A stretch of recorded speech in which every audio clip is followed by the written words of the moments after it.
할렐루야. 우리 하나님께 박수를 영광 올려드립니다. 오늘 이 시간에도 우리 하나님께서 그리스도의 거룩한 보혈로 우리를 정결하게 해주시고 우리가 정결한 마음으로 우리 하나님을 다 만날 수 있기를 바라고 축복합니다. 오늘 우리가 읽은 본문 내용을 통해서 우리가 메시지입니다 라는 제목으로 말씀 연회를 같이 나누겠습니다. 여러분 같이 한번 따라해 보겠습니다. 우리가 메시지입니다. 네. 지금 이스라엘과 이 하마스 간의 분쟁이 점점 격화되고 있습니다. 참 이게 어려운 일이에요. 지금 지구촌에서 가장 복잡하고 지금 어려운 곳이 이 팔레스타인 땅입니다. 여기서 이 유대인들과 이 팔레스타인 이 아랍인들 그리고 공존하고 있는 이곳 그리고 그 주변에는 다 아랍 국가들이에요. 다들 사이좋게 지내면 얼마나 좋겠습니까? 도대체 하마스는 왜 갑자기 미사일을 쏘고 육해공으로 침투해서 민간인들을 학살을 하고 또 포로로 끌어가고 왜 그럴까요? 최근에 몇 년 동안 이곳에 평화의 기조가 이어져 오고 있었습니다. 그런데 모두가 다 평화를 좋아하는 게 아니에요. 이거를 싫어하고 이걸 깨려는 사람들이 있는 겁니다. 그게 이제 하마스인데 하마스는요. 이 가자 지구를 지금 통치하고 실제적으로 점령하고 있는 무장 정파입니다. 정당이기도 하면서 무장 단체이기도 한 거예요. 이해를 돕기 위해서 이렇게 지도를 보여드리면 저희가 이스라엘의 지도인데요. 노란색은 지금 이스라엘의 공식적인 영토고 주황색은 팔레스타인의 영토입니다.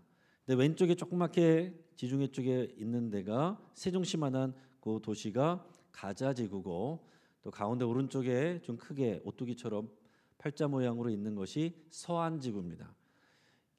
이스라엘의 내용으로 보면은 이제 오른쪽이지만 그러나 요르단강의 서쪽이라고 해서 서안 지구 또 웨스트 뱅크라고 이렇게 얘기를 합니다.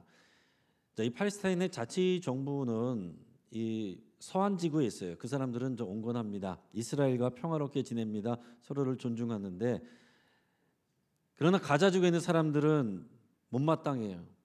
무능하고 또 너무 고분고분하고 또 부정부패하다. 그래서 오히려 과격단체인 하마스를 지지를 합니다.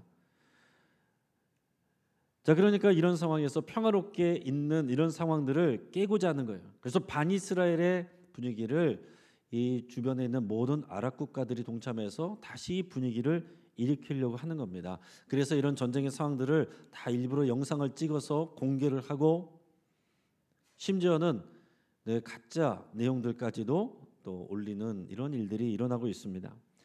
최근에 이 아랍 국가들 사이에서 이스라엘과 수교를 하고 또 친하게 관계 개선을 하는 나라들이 있습니다. 이집트, 또 아랍에미레이트, 또 요르단 이런 나라들이 그렇게 지냈고요. 최근에는 미국의 중재로 이 사우디아라비아가 수교를 하려고 준비를 하고 있었어요. 이거를 막는 겁니다. 사우디아라비아는요, 이 아랍 연맹의 큰 두 형님의 둘 중에 하나예요. 하나는 사우디아라비아고 하나는 이란인데 서로 파가 달라서 서로 싫어합니다. 자, 하마스 같은 이런 과격주의자들, 원리주의자들 그리고 이런 같은 경우에는 이런 화목한 관계, 평화로운 관계를 깨고자 하는 거예요. 제가 주일 설교 시간인데 왜 국제관계 문제를 이렇게 길게 하느냐? 결국 이게 우리의 문제이기 때문입니다. 이게 다 지구촌이에요. 여기서 일어난 일들 남의 일 같지만은 이 일들이 계속되면 다 세계 문제가 되고요. 또 오일 쇼크 오고 경제 문제 오고 다 우리들의 가게 경제에 영향을 미칩니다. 선교에 영향을 미치고 여러분의 사업에 영향을 미치고 교회에 영향을 미치고 더 중요한 건 더 나가서 이것이 우리들의 신앙과도 연결이 된다라는 얘기예요. 여러분 이 분쟁의 내용을 보면 결국은 종교 분쟁이라고도 할 수도 있고 또 민족 간의 갈등이라고도 할 수 있습니다. 자, 쉽게 말하면 유대교를 믿는 유대인들의 이스라엘 국가와 그리고 이슬람교를 믿는 아랍인들의 이 팔레스타인의 갈등이기도 하고 그 뒤를 바치고 있는 미국과 이란의 갈등이기도 합니다. 자, 그럼 이 갈등의 시작이 어디서 왔느냐? 이걸 더 뿌리로부터 찾아 올라가면은요, 결국 성경에서 나옵니다. 성경 아브라함 시대로 올라가게 되는 거예요. 우리가 아는 것처럼 아브라함에게 하나님이 찾아오셔서 자녀를 약속하셨습니다. 근데 나이가 들어갔는데도 아이가 생기지 않아요. 그래서 불안하니까 어떻게 했습니까? 인간적인 생각으로, 인간적인 방법으로 이집트 여인 하갈을 첩으로 해서 거기서 애를 낳았는데, 그래서 처음 태어난 애가 누구예요? 이스마엘이에요. 근데 하나님이 아니다, 네 아내 사라를 통해서 약속의 자녀 줄 것이다. 느금하게 이삭을 주셨습니다. 그리고 그 계보를 따라서 다윗도 나오고 예수님도 나오게 됩니다. 자, 초반부터 먼저 태어난 이 이스마엘과 그의 엄마 하갈은 이 사라와 그의 아들 이삭하고 갈등이 있었어요. 그때부터. 그런데 아무래도 본처가 이기죠. 그래서 처음에 자식을 나가라고 그렇게 하게 됐습니다. 그때 하나님께서 그들을 불쌍히 여기셔서, 비록 하나님의 약속대로 한 것이 아니지만 그러나 그 모자를 불쌍히 여기셔서 그들을 위로하시면서 너희에게도 한 민족을 이루게 하겠다, 이렇게 약속해 주셨는데 그 민족이 아람 민족입니다. 그래서 아람 민족은요, 원래부터 옛날부터 자기 자신들의 정체성을 이스마엘의 후손이라고 하고 자신들을 이스마엘인 이렇게 표현을 했습니다. 지금도 이 하마스 최고 지도자의 이름이 이스마엘 한이에요. 전체 아랍인들 중에는 기독교인들도 꽤 있지만 대부분은 이슬람교를 믿습니다. 우리는 성경을 믿지만 이슬람교는 꾸란을 믿죠. 꾸란에도 이 아브라함 이야기가 나오고 아브라함을 이브라임이라고 표현하는데 같은 내용인데 정반대의 이야기를 합니다. 자, 우리는 아브라함의 적자가 이삭이라고 성경에서 배웠는데 꾸란에는 이스마일이라고 얘기합니다. 또 모세가 하나님께 드리려고 했던 그 아들이 성경에서는 이삭이라고 되어 있는데 꾸란에는 이스마일이라고 되어 있어요. 같은 내용인데 전혀 다른 내용으로 표현하고 있으면 둘 다 맞을 수는 없겠죠. 둘 중에 하나만 맞겠죠. 여러분, 이것이 그냥 사회적인 종교의 문제라면 서로를 존중하면 됩니다. 평화롭게 지내면 됩니다. 그러나 이것이 진리의 문제로 연결되면 선택을 해야 되는 거예요. 물론 저는 성경을 믿습니다. 성경이 진리인 줄로 믿어요. 근데 그 아브라함이 이삭을 드리려고 했던 그 모리아산 그 바위 위에 뭐가 세워졌었냐면 예루살렘 성전이 세워졌던 거예요. 처음에 솔로몬 성전이 세워지고 그 다음에 또 제2성전이 세워졌는데 다 무너졌습니다. 이방 민족에 의해서 다 무너졌어요. 그리고 그 위에 바로 그 자리에 뭐가 세워져 있냐면 지금 현재 보는 것처럼 이슬람의 황금돔 사원이 세워져 있는 것입니다. 자, 그 자리 팔레스타인 지역에서도 예루살렘이 중요하고 그 중에서도 동예루살렘, 그 중에서도 그 올드시티, 그 안에 저 모리아산 아브라함이 아들을 드리려고 했던 그 자리, 성전이 있던 자리, 지금은 예루살렘에 황금돔 사원이 있는 그 자리, 이게 갈등의 분쟁의 원인이 되는 겁니다. 그래서 여기는 유대교, 기독교, 이슬람교가 다 연관이 돼 있어서 아무도 이것을 양보를 할 수가 없는 거예요. 여기다가 국제적인 또 이익과 여러 가지 상황들이 겹쳐서 참 풀기 어려운, 풀 수가 없는 그런 복잡한 이런 상황이 이 팔레스타인 땅의 문제입니다. 자, 이 팔레스타인에 대해서, 이스라엘 문제에 대해서 제 몇 가지만 오해를 풀고 가면 좋겠다 싶습니다. 첫째는 이스라엘이 팔레스타인 사람들이 사는 땅에 갑자기 들어와서 점령군이 되었다. 세상에 많은 사람들이 이렇게 생각을 합니다. 또 인터넷이나 기사들을 봐도요, 또 이런 관점에서 말하고는 사람들이 많습니다. 근데요, 여러분, 사실 팔레스타인 땅은 고대의 4,000년 전에 가나안 땅이라고 불렸던 땅이고, 또 성경과 역사에서 보는 것처럼 그 땅에는 이스라엘 유대 왕국이 세워졌던 곳입니다. 근데 언제 없어졌어요? 주후 70년에 로마 제국에 의해서 다 파멸되고 뿔뿔이 다 흩어졌습니다. 그래서 나라도 없어지고 민족도 없어졌어요. 근데 다 없어진 건 아니고 거기에 그래도 팔레스타인 땅에 남아서 살고 있는 유대인들이 있어 왔습니다. 그리고 시간이 지나면서 여러 계기를 통해서 또 세계 대전들을 통해서 흩어져 있던 유대인들이 조금씩 들어오게 됐고, 결국에는 1948년 5월 14일 날 이스라엘이 독립국가를 선포하게 되는 상황까지 오게 된 것입니다. 이걸 못마땅해서 또 아랍 국가들이 또 전쟁을 일으키고 계속해서 싸울 때마다 오히려 이스라엘이 이기고 이스라엘의 영토가 넓어져서 지금의 모습까지 오게 된 것입니다. 여러분, 이것이 국제사회의 이슈이기인데, 사라졌던 나라와 민족이 그 정체성을 유지하고 2000년 만에 다시 생겨난다. 이거는 국제사회에서 역사적으로 유례가 없는 사건입니다. 그리고 하나님의 성경에서 나타나는 약속이기도 하고 놀라운 하나님의 역사이기도 한 것입니다. 자, 또 하나는 팔레스타인은 민족이다 이렇게 생각하는 분들이 있는데, 팔레스타인은 민족의 이름이 아닙니다. 그 민족은 아랍 민족이고요. 팔레스타인은 그 땅 이름이에요. 그 지역 이름이 팔레스타인입니다. 그래서 원래는 팔레스타인에 사는 유대인들이 있고 팔레스타인에 같이 사는 아랍인들이 같이 있었던 거예요. 거기를 이 제국이 강대국들이 통치를 했던 것입니다. 자, 그러다가 로마가 다스릴 때 이 유대인들은 말을 잘 안 들어요. 자꾸 폭동을 일으킵니다. 그러니까 그것을 점령하면서 로마가 유대인들이 싫어하던 성경에 나오는 이 블레셋, 그 이름을 따서 그 지역을 팔레스티나라고 이름을 붙였던 거예요.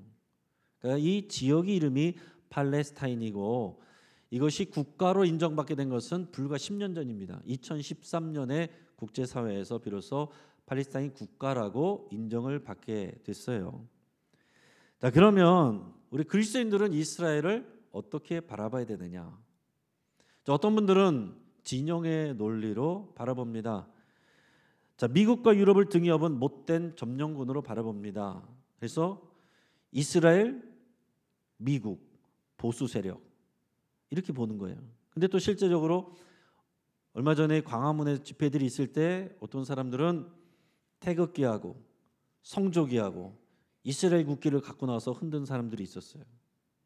자, 그러니까 보수적인 사람들이나 진보적인 사람들이나 이스라엘을 진영의 논리로 바라보는 경우들이 많다라는 얘기입니다.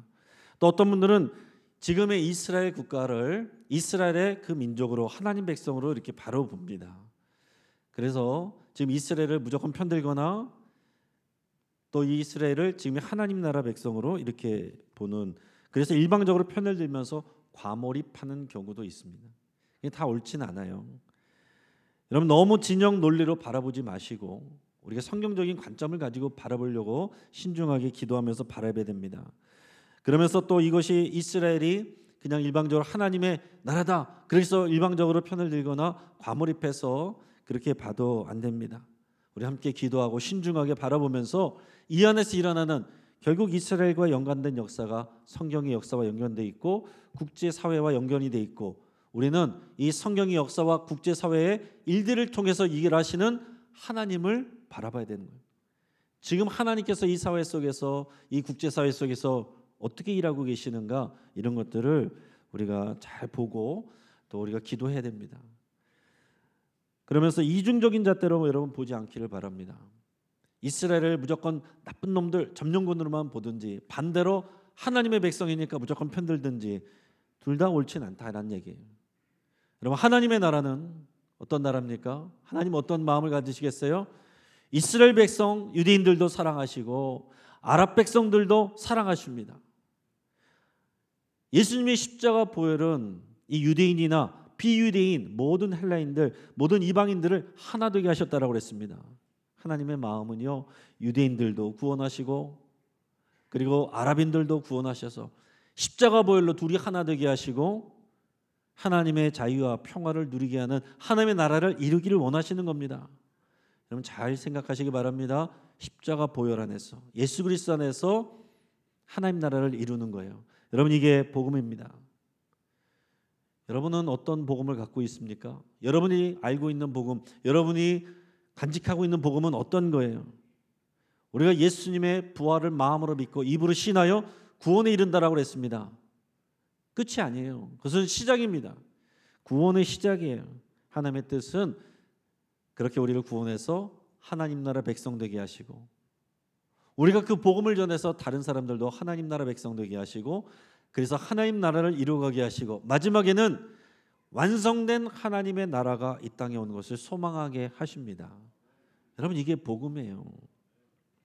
지금 이스라엘 국가, 지금 하나님 나라 아닙니다. 세속 국가입니다. 유대인들을 위한 세속 국가예요. 하마스는 뭘 추구합니까? 하마스는 이슬람의 원리로 세워지는 이슬람 국가를 원하는 거예요. 그 모양은 다르지만, 틀리지만, 여러분, 우리 그리스도인들은 그 정도의 열정을 가져야 돼요. 하나님 나라를 세우는 데에 하나님 나라 복음으로 세워가는 그런 하나님 나라를 꿈꾸고 소망해야 됩니다. 여러분, 그 사람들은 이슬람 나라를 세우기 위해서 유대인들 다 몰아내고 죽이고 학살하고 그런 걸 아무렇지도 않게 생각하지만, 하나님 나라는 다른 사람들을 살리기 위해서 내 생명을 내놓고 예수 그리스도의 십자가 보혈을 증거하는 게 그게 하나님 나라입니다. 우리가 알고 있는 복음의 수준이 우리의 삶의 수준을 결정하는 거예요. 내가 알고 있는 복음이 요만하면 내 생활은, 내 신앙의 수준은 요만하게 되는 것입니다. 말씀드리는 것처럼 제가 왜 자꾸 국제사회 얘기를 하느냐면, 이 모든 것이 하나님의 뜻 안에, 복음 안에 다 들어있는 내용이다라는 얘기예요. 방대한 것입니다. 여러분, 하나님은 성경에, 책 속에 갇혀 있지 않고, 교회 안에 갇혀 있지 않고, 종교 영역에 갇혀 있지 않아요. 갇혀 계시지 않고, 하나님은 모든 나라, 모든 민족, 모든 시간 속에서 창조주이시고 통치자이십니다. 하나님이 만들어가는 이 시간 속에서 만들어가는 하나님 나라를 가슴에 새기고 타락할 때 우리가 복음으로 살게 되는 것입니다. 어떤 분들은 이 복음을 기복신앙 정도로 갖고 있는 분들이 꽤 많아요. 물론 하나님이 우리를 복 주시지만, 이 복음은 복을 주시는 하나님과의 관계가 더 중요한 거예요. 하나님과의 관계만 돼 있으면 복은 따라오는 것이고, 지금 당장 어려움을 갖고 있어도 괜찮은 거예요. 하나님이 중요한 것입니다. 예수 그리스도 통해서 하나님과의 올바른 관계를 맺고 그렇게 살아가는 게 더 중요하다는 얘기예요. 그게 안 되면 어떻게 됩니까? 그저 일주일에 한 번 교회 나오고, 그리고 내가 어려우면 복을 빌고 기도하고, 잘 되면 좋아하고 안 되면 힘들어하고, 세상 속에서 구별되지 않고 남들에게 이기려고 경쟁하고, 그리고 밟고 올라가고, 그러면서 잘 되면 또 하나님께 영광 돌리고, 경건의 모습은 있지만 경건의 능력이 없는 그런 모습이 되기 쉽다는 얘기죠. 어떤 사람이 교회에 들어와서 기도를 하는데 아무도 없는 곳에서 혼자 기도를 합니다. 이 사람이 돈이 필요했습니다. 혼자 기도하는데 간절히 기도해요. 하나님, 돈이 필요합니다.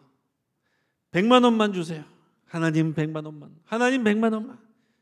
오직 그것만 기도하는 거예요. 하나님 100만 원만.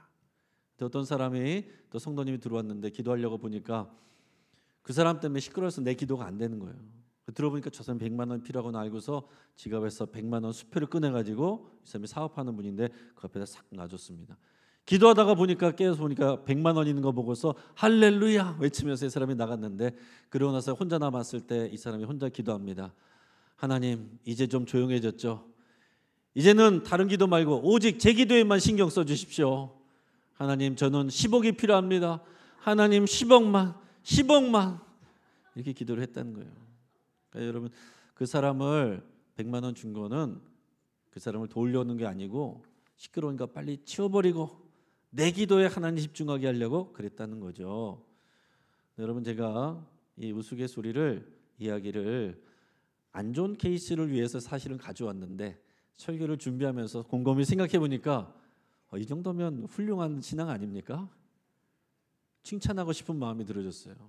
자기 문제에 대해서 이 해결하실 분은 하나님이란 것을 믿고 하나님께 간절히 기도하고, 또 문제가 있는 사람 동기에 어쨌든 그 사람 내가 도와줬잖아요. 이 정도만 해도요, 여러분, 참 훌륭한 신앙인입니다. 근데 여러분, 하나님께서 우리가 구하면 10억 원들 못 주시겠습니까? 필요하면 주실 수 있죠. 근데 중요한 것은 100만 원이 아니고 10억이 아니고, 그것을 주실 수도 있고 안 주실 수도 있는 하나님이 중요하다는 거예요. 우리가 알고 있는 복음이 그래야 된다는 거죠. 우리가 알고 있는 복음의 수준이 그래야 된다는 것입니다. 지금 당장 안 주셔도 우리가 하나님 안에 있으면, 하나님과 올바른 관계에 있으면 괜찮은 것입니다. 우리가 받은 복음이 작은 게 아니에요. 복음은 어떤 것입니까? 복음의 핵심은 예수 그리스도. 복음의 목표, 목적은 하나님 나라예요. 예수 그리스도 개인 것만 알면, 하나님 나라 모르면 우리가 수준 낮은 그리스도인이 됩니다. 개인적인 그리스도인. 근데 나라는 아는데 이 예수 그리스도를 통하지 않으면 이것은 그냥 인간적인 생각이 돼요. 예수 그리스도를 통해서 하나님 나라를 세워가는 것이 이게 복음입니다. 복음을 잘 아시고 우리가 받은 복음은 작은 것이 아닙니다. 이 복음을 더 알아가시고 더 누릴 수 있기를 축복합니다. 오늘 본문은 그 복음 때문에 복음을 확신했어. 복음을 전하기 위하여 감옥에 갇혀 있지만 빌립보 교회에 편지를 쓰고 있는 사도 바울의 그 편지의 내용입니다. 복음을 전하다가 좋은 일이 생긴 게 아니고 부자 된 게 아니고 오히려 유대인들한테 핍박을 받고 거짓 누명을 써서 고소를 당하고 법정에 끌려가서 로마인들에게 채찍을 맞고 죄수의 신분으로 로마로 끌려가서 감옥에 갇혀 있습니다. 얼마나 억울한 일입니까? 여러분, 예수님 믿고 우리가 복 받는다 이 정도에서 머물면 이해할 수 없는 일이죠. 사도 바울이 복음을 그렇게 알았다면 당장에 지금 우울증에 걸리든지 자살했었겠죠. 이 남의 이야기니까 여러분 우리가 쉽게 얘기 듣지만 여러분 내 얘기를 생각하면요 참 어려운 일 아닙니까? 우리도요 오늘 이 자리에 여러분들 와 계신 것 복음 때문에 와 계시잖아요. 복음 듣고 믿음이 있어서 와 계시고 여기 또 가운 입고 또 섬기시는 봉사하시는 분들도 복음 때문에 하는 거잖아요. 선교하고 전도하는 일들 복음 때문에 하는 거잖아요. 그러면 복음 때문에 예배드리고 봉사하고 선교하고 전도하면 상처받을 일이 있어요 없어요? 있잖아요. 여러분 예배하러 왔는데 예배하러 오는데 여러분 요즘에 주차하는데 민원 넣는 사람 요즘 있어가지고 예배하러 기분 좋게 왔다가 주차 딱대 뛰면 화가 나요 안 나요? 예배하러 왔는데 옆에서 자꾸 기침하면 신경 쓰여요 안 쓰여요? 늘 내 자리에 있는데 앉던 자리에 있는데 누가 와서 보니까 모르는 사람이 새 가족이 딱 와서 앉아있으면 기분 나빠요 안 나빠요? 여러분 찬양대 찬양하는데 삑사리가 나고 음이 안 맞으면 또 여러분 기분 나쁠 수도 있잖아요.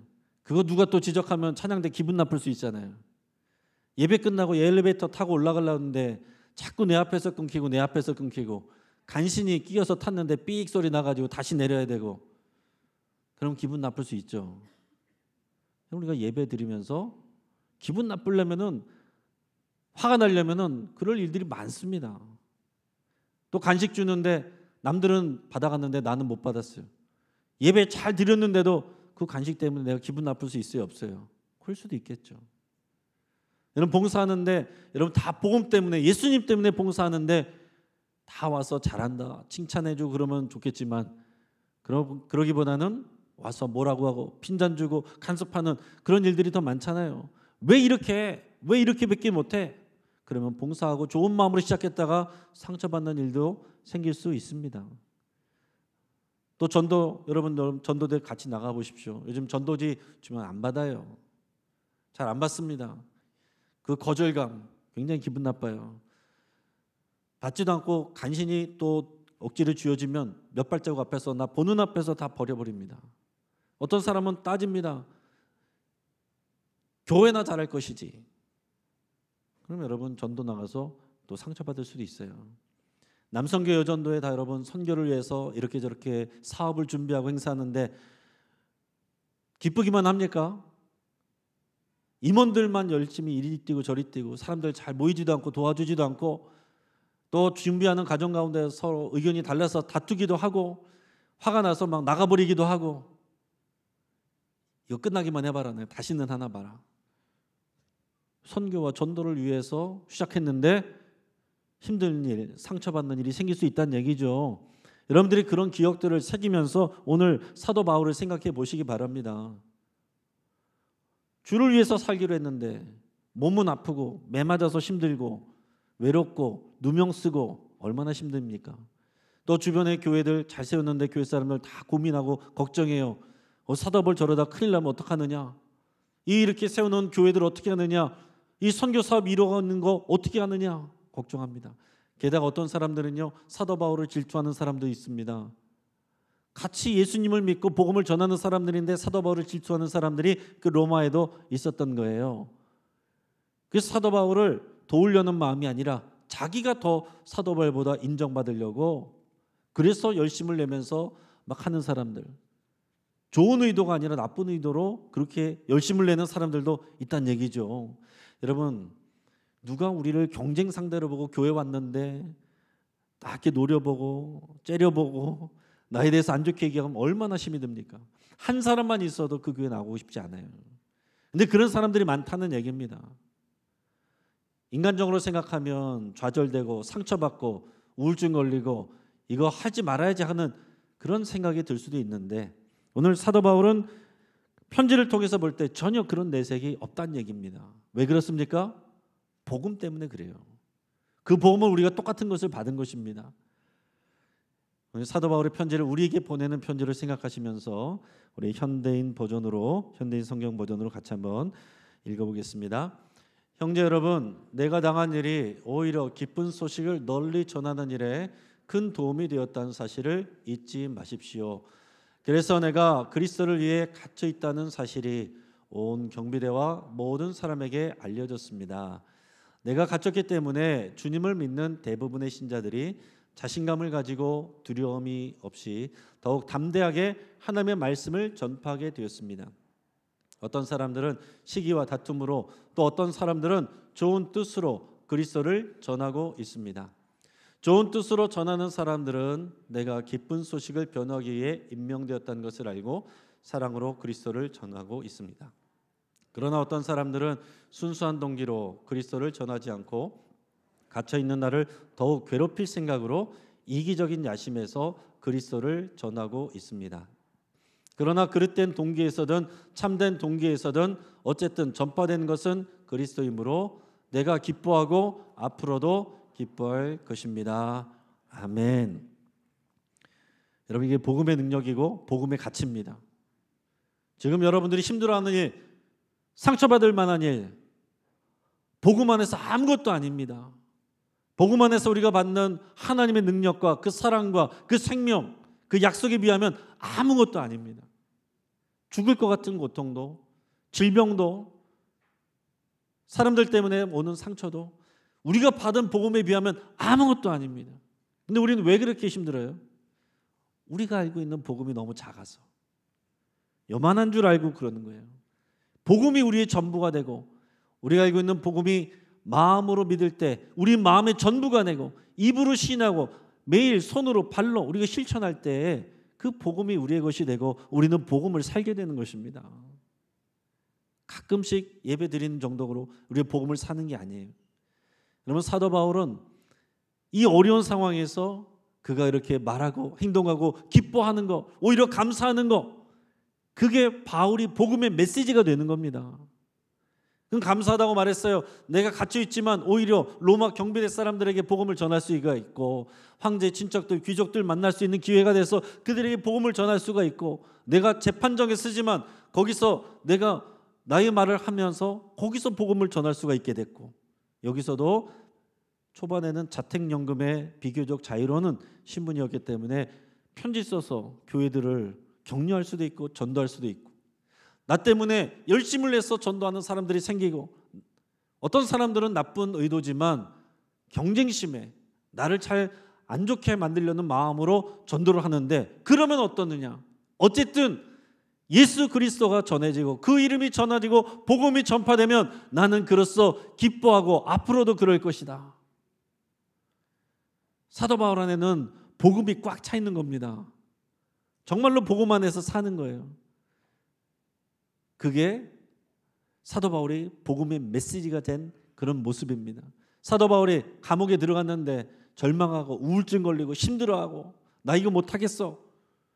누가 그 복음을 들으려고 하겠습니까? 여러분의 주변의 사람들, 믿지 않는 가족들, 우리가 말하는 거 듣질 않아요. 우리를 봅니다. 우리가 평상시에 어떻게 말하는지, 어떻게 행동하는지, 그리고 특별히 이런 어려운 상황 속에서 뭐라고 대답하는지, 뭐라고 말하는지, 어떤 태도를 갖는지, 어떤 표정을 짓는지 그거를 보는 거예요. 그게 여러분의 메시지가 되는 것입니다. 예수 믿으면 구원받습니다. 하나님의 복을 받습니다. 근데 나는 언제나 얼굴을 찌그리고 다니고, 나는 언제나 힘들어하고 다니고, 그걸 보는 우리 가족들이 교회 다녀? 예수님 믿어? 누가 믿고 싶겠어요? 근데 이게 의리적으로 되는 건 아니고 우리가 먼저 복음 안에 거해야 돼요. 복음을 더 많이 알아야 되고, 우리가 아는 것, 생각하는 것 비교할 수 없이 훨씬 더 복음은 가치 있고 아름답고 좋은 것입니다. 그럼 어떻게 하면 이 복음을 우리가 전해야 됩니까? 우리는 복음을 받아서 사는 것뿐만이 아니라 복음을 전하는 사명까지 동시에 받은 거예요. 결국 중요할 때 복음의 메시지를 말을 해야 됩니다. 그건 여러분 훈련하셔야 되고 선포하면 돼요. 근데 여러분, 말씀드린 것처럼 요즘에 누가 복음의 메시지를 듣습니까? 아무리 나가서 고래고래 소리를 쳐도 사람 귀 막고 안 들어요. 마음이 닫혀 있기 때문에요. 그 사람들이 뭘 본다고요? 우리를 보는 것입니다. 우리의 태도, 우리의 표정, 우리의 말, 우리의 행동. 여러분, 우리가 복음의 메시지로 사시기를 주의 이름으로 축복합니다. 우리가 믿는 것을 우리가 살아야 그게 복음의 메시지가 되는 거죠. 힘들고 어려울 때 오히려 주님을 증거할 좋은 기회가 되는 것입니다. 잘 되고 있을 때보다 힘들고 어려울 때, 남들 다 낙심할 때, 그러나 예수님 때문에, 복음 때문에 나는 기뻐하고 감사하고 오히려 어려운 사람을 돕고 섬기고, 내가 먼저 환하게 인사하고 어려운 사람들 보면 도와주고, 그러면서도 겸손하고 주의 이름을 올리고 서로 사랑하고, 이게 우리가 복음의 메시지로 사는 것입니다. 복음의 메시지로 사는 사람들을 볼 때에 세상 사람들이 그 복음의 메시지를 진짜로 받게 되는 거예요.